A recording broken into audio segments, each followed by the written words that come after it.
Decolonization of the Western Art, the story of Ken Monkman. The canon of the Western art has for the last 200 years depicted the perspectives of the colonizers.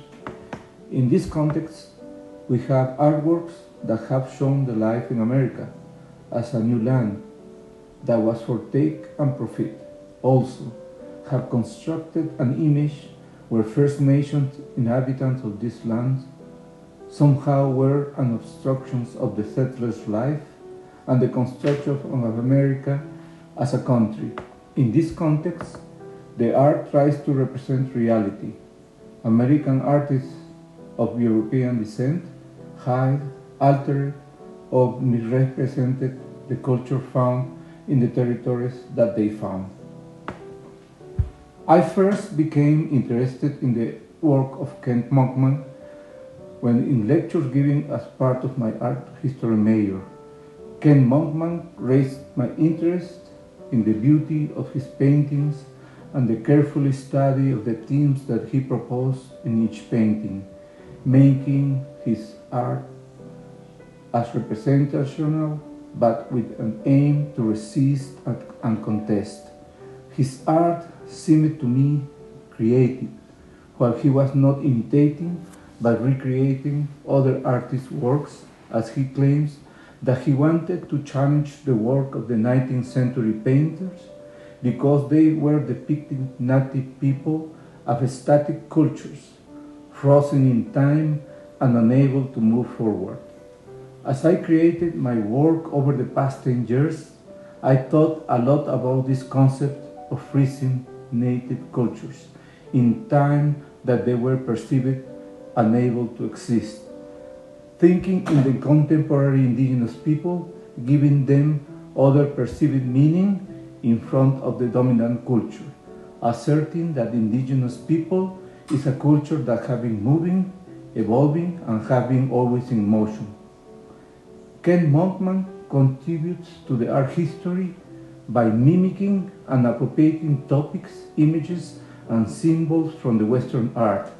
In this way, to remediate history, to tell a new story in order to represent a history that was untold, hidden, and sometimes misrepresented, neglected for the truthful narratives and absent from the real details about the native cultures found in America by the settlers. Ken Monkman recreates artwork considered canon, inverting the roles of the dominant culture, placing indigenous people, artifacts, animals, and colors in the center of the work rather than the periphery, to create an argument to discuss race, identity, gender, sexuality, the landscape for the reclamation of indigenous people's rights in North America.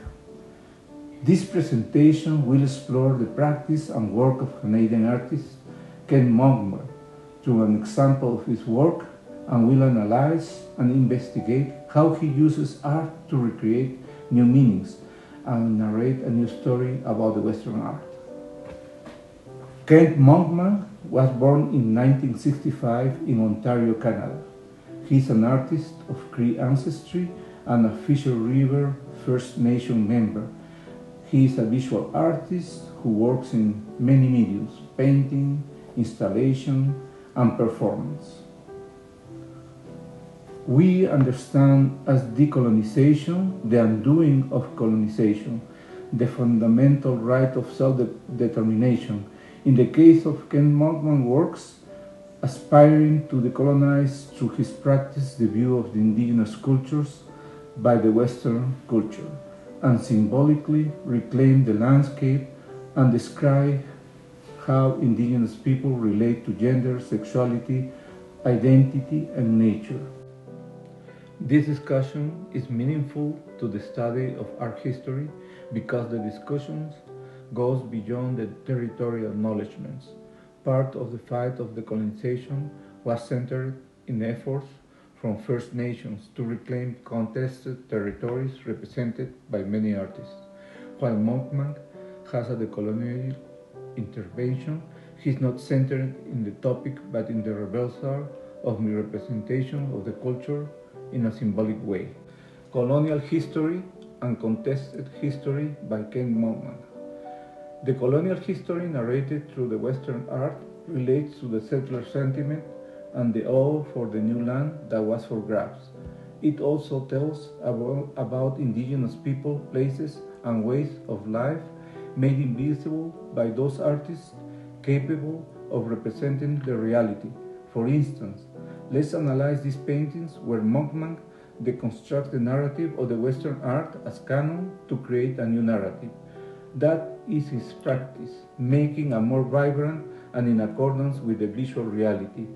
Let's see the paintings among the Sierra Nevada by the 19th century German-American artist Albert Bierstadt, depicting a landscape of the Sierra Nevada mountain in California, characterized by the realistic, detailed, and the idealized portrayal of nature. One can see the land empty without inhabitants, a beautiful view for the settler world to occupy and live in this magnificent land.